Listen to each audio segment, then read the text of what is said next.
ओम नमः शिवाय। कर्म और न्याय के देव शनि देव अत्यंत मंदगामी ग्रह हैं, जो एक राशि में 2.5 वर्ष तक रहते हैं। अर्थात एक राशि से दूसरे राशि में प्रवेश करने में उन्हें 2.5 वर्ष लग जाते हैं और 12 राशियों का पूरा सर्किल वो 30 वर्ष में पूरा करते हैं। अर्थात यदि शनिदेव एक राशि में हैं तो 30 वर्ष के पश्चात ही उसी राशि में प्रवेश करेंगे। 2025 में शनिदेव राशि परिवर्तन करने जा रहे हैं और वो मीन राशि में प्रवेश कर जाएंगे। अपनी वर्तमान राशि कुंभ राशि को छोड़कर जल तत्वीय राशि मीन राशि में प्रवेश करने जा रहे हैं। नमस्कार, मैं एस्ट्रोलॉजर पूजा गुप्ता आप सभी श्रोताओं का स्वागत करती हूँ अपने चैनल वैदिक एस्ट्रो विद पूजा में। आज इस वीडियो के माध्यम से मैं आपको बताने जा रही हूँ कि शनि देव का राशि परिवर्तन कब हो रहा है, किस नक्षत्र में हो रहा है और क्या कुछ नकारात्मक और सकारात्मक प्रभाव शनि देव के राशि परिवर्तन से आ रहे हैं। किन राशियों की 7.5 चेंज हो रही है, किन राशियों की ढैया चेंज हो रही है, इस सभी का मैं विस्तार से वर्णन करूंगी। आइए जानते हैं। अति प्रभावशाली और मंदगामी ग्रह शनि व राहु 29 मार्च 2025 से 18 मई 2025 तक एक साथ मीन राशि में गोचर कर रहे हैं। यह अति मंदगामी ग्रह हैं जो 18 साल बाद ही एक राशि से में दोबारा मिलते हैं। यही स्थिति इसके पहले 1968 में बनी थी, जब दोनों ग्रह मीन राशि में एक साथ आए थे। और 29 मार्च को भी शनि और राहु दोनों ग्रह मीन राशि में ही एक साथ गोचर गति में आ रहे हैं। इसके फलस्वरूप आर्थिक मंदी, युद्ध, राजनीतिज्ञों को खतरा व राजनीति में उथल पुथल वाली स्थिति, हड़ताल आदि की स्थिति बनी थी।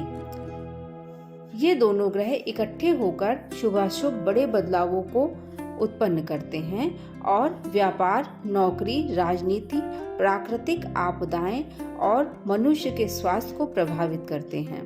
राहु व शनि वात जनित रोग देते हैं। राहु केतु किसी बंधन में नहीं पड़ते हैं और ना ही ये नियम का पालन करते हैं। अर्थात किसी भी तरह जुगाड़ लगाकर ये कार्य करना सिखाते हैं, भले ही वो रास्ता सही हो या गलत हो। इसीलिए राहु और केतु की महादशा, अंतरदशा और प्रत्यंतर दशा आने पर मनुष्य गलत रास्तों में फंस जाता है। किसी लालच में आकर जुगाड़ के चक्कर में गलत रास्तों में फंस जाता है और उसकी सोचने समझने की शक्ति नहीं रहती कि यह कार्य गलत है या सही है।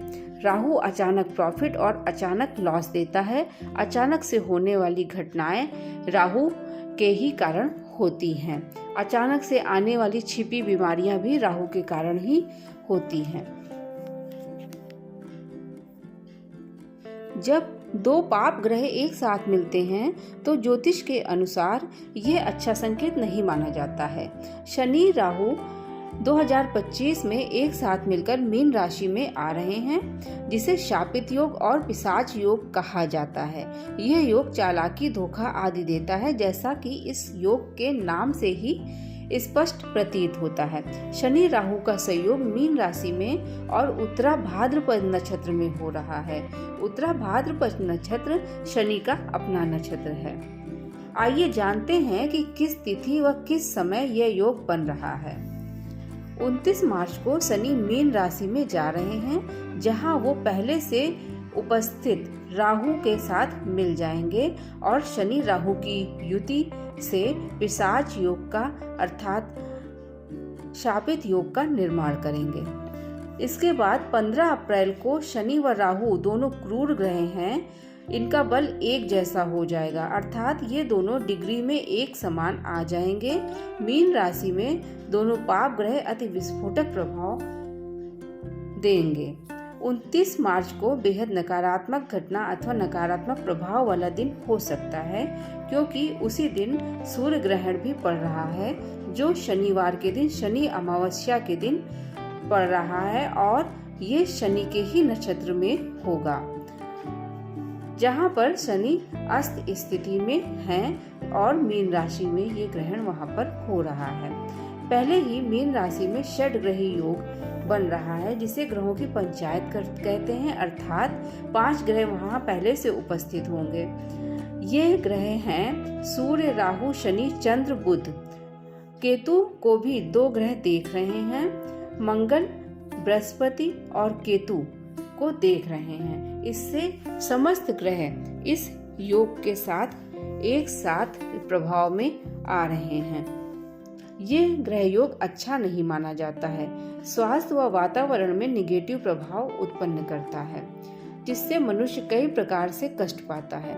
इसके पहले देखा जाए तो कोरोना काल में भी यही ब्रह्मांड में ऐसी ही ग्रह योग का निर्माण हुआ था और कोरोना ने अपना भीषण रूप दिखाया था। ये योग लड़ाई झगड़े, देशों के बीच युद्ध, राजनीतिक उठापटक की स्थिति उत्पन्न कर सकते हैं। अचानक से दुर्घटना से मृत्यु हो जाना, बीमारी आदि से मनुष्य परेशान होंगे। ये योग और भी निगेटिव हो जाता है क्योंकि मंगल और बुध ग्रह को जो बौद्धिक क्षमता और निर्णय शक्ति का कारक है, नीच राशि में चले जाएंगे। तो जब पॉजिटिव सपोर्ट इन लोगों का नहीं मिलेगा, इन ग्रहों का नहीं मिलेगा, तो मनुष्य शारीरिक और मानसिक स्तर पर कमजोर हो जाएगा। क्योंकि जब हमारा बौद्धिक स्तर ही नहीं रहेगा, सही गलत का हम निर्णय ही नहीं ले पाएंगे, और मंगल हमारे साहस का कारक है और हमारा आत्मविश्वास कमजोर हो जाएगा, तो हमारे जीवन में निगेटिव प्रभाव अवश्य आता है और इसके कारण आपको कुछ नुकसान भी देखना पड़ सकता है। कार्यों में असफलता देखने को मिल सकती है। इस समय गुरु ग्रह की भी स्थिति अच्छी नहीं रहेगी, तो इनका भी सपोर्ट आपको नहीं मिल पाएगा।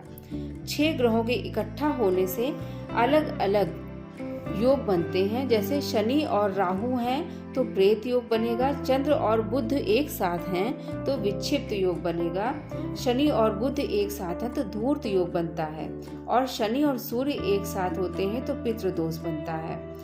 शनि और चंद्र एक साथ होते हैं तो विष योग बनता है। सूर्य और राहु एक साथ होते हैं तो ग्रहण योग बनता है। सूर्य और चंद्र एक साथ होते हैं तो सूर्य ग्रहण योग बनता है। इस प्रकार से जब ग्रहों की पंचायत इकट्ठा होगी और उसके साथ एक ग्रह और मिल जाएगा, यानी 6 ग्रह मीन राशि में आ जाएंगे, तो अलग अलग ग्रहों के योग से ये संयोग से ये प्रभाव देखने को मिल सकते हैं। जैसा कि नाम से ही स्पष्ट है कि ये संयोग नकारात्मक प्रभाव देने वाले ज़्यादा होंगे। इसके साथ ही जब शनि ग्रह अपना राशि परिवर्तन करेंगे तो उनकी ढैया और 7.5 में भी परिवर्तन हो जाएगा। 29 मार्च तक शनि देव कुंभ राशि में होंगे तो मकर, कुंभ और मीन राशि वालों की 7.5 रहेगी। उसके पश्चात 29 मार्च को शनि का राशि परिवर्तन होगा, तब 7.5 चेंज हो जाएगी। मकर राशि वाले 7.5 के प्रभाव से मुक्ति पा लेंगे और कुंभ और मीन राशि वालों की 7.5 चलेगी। 2025 में मेष राशि वाले 7.5 के प्रभाव में आ जाएंगे। इससे मेष, कुंभ और मीन राशि वालों की 7.5 चलेगी। कुंभ राशि की 7.5 का अंतिम चरण रहेगा, जो पैर पर उतरती हुई 7.5 होगी। मीन राशि वाले लोगों के लिए मध्य हृदय पर और मेष राशि वालों के लिए सिर पर चढ़ती हुई अर्थात 7.5 का प्रथम चरण शुरू हो जाएगा। इसी के साथ शनि की ढैया भी चेंज होगी। 29 मार्च को शनि कुंभ राशि में रहेंगे तो कर्क, वृश्चिक राशि वालों को ढैया रहेगी। उसके पश्चात 29 मार्च को रात्रि जब शनि अपना राशि परिवर्तन करेंगे तो मीन राशि में चले जाएंगे तो सिंह और धनु राशि वालों को ढैया शुरू हो जाएगी। इस प्रकार से 2025 में शनि की ढैया और 7.5 भी चेंज हो रही है। इसके अलावा 30 मार्च को हिंदू नववर्ष की शुरुआत हो रही है, जो चैत्र शुक्ल प्रतिपदा से होगी।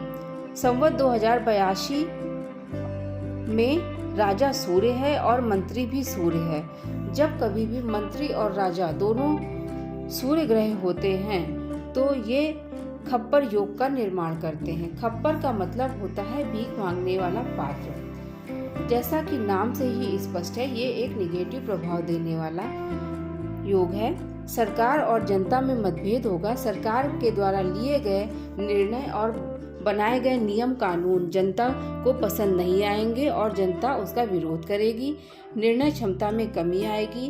प्राकृतिक आपदाएं जैसे भूकंप, बाढ़, भूस्खलन, पहाड़ और ग्लेशियर का पिघलना, मंगल और सूर्य की वजह से गर्मी का भीषण प्रकोप होना, वर्षा का कम होना, अचानक मृत्यु की घटना, बारिश कम होगी, समुद्री जल स्तर बढ़ जाएगा और सरकार की नीतियों का जनता विरोध करेगी। जगह जगह टकराव, आंदोलन और धरना प्रदर्शन, हड़ताल आदि की स्थिति से नुकसान होगा। जनमानस को भी नुकसान होगा। आर्थिक, शारीरिक और मानसिक तीनों प्रकार से नुकसान देखने को मिल सकता है। इस प्रकार से यह योग निगेटिव प्रभाव देने वाला है। लेकिन इस योग में पॉजिटिव प्रभाव क्या है? यह योग बनते हैं तो आध्यात्म व साधना में रुचि बढ़ती है। लोगों का ध्यान योग की तरफ चला जाता है। लोग अपने धर्म के प्रति रुचि लेने लगते हैं और दान पुण्य में रुचि लेने लगते हैं। इस योग के निगेटिव प्रभाव से बचने के लिए आप क्या कुछ करना चाहिए, इसके बारे में जानकारी ले लेते हैं। इस षडाष्टक योग से शनि और राहु के खतरनाक योग से बचाव के लिए हनुमान जी और शंकर जी की आराधना करनी चाहिए। हनुमान जी के मंत्रों का जाप करना चाहिए अथवा हनुमान चालीसा का पाठ करना चाहिए। आप शंकर जी के रुद्री पाठ का भी पाठ कर सकते हैं अथवा सुन सकते हैं। इसके अलावा रुद्राक्ष भी बहुत फायदेमंद होता है। शनि के लिए आप 7 मुखी रुद्राक्ष धारण कर सकते हैं और राहु के लिए 8 मुखी रुद्राक्ष धारण कर सकते हैं। इसके अलावा 10 मुखी रुद्राक्ष भी बहुत फायदा करता है। तो आप 7, 8 और 10 मुखी रुद्राक्ष का एक कॉम्बिनेशन बनाकर इसे धारण कर सकते हैं। इससे इस योग से होने वाले नकारात्मक प्रभाव से आप बच पाएंगे। ईश्वर आप सभी पर अपनी कृपा दृष्टि बनाए रखे और इस योग के नकारात्मक प्रभाव से हमें बचा कर रखे और हमारे जीवन को खुशहाल बनाए, समृद्धिशाली बनाए। इन्हीं मंगल कामनाओं के साथ मैं एस्ट्रोलॉजर पूजा गुप्ता अपनी वाणी को विराम देती हूँ। अगर आपको मेरी ये जानकारी अच्छी लगी हो तो मेरे चैनल वैदिक एस्ट्रो विद पूजा को like, subscribe, share and follow करें और अपने दोस्तों को भी और अपने जानने वाले लोगों को भी इस चैनल के बारे में बताएं। मेरी ये जानकारी शेयर करें। नमस्कार।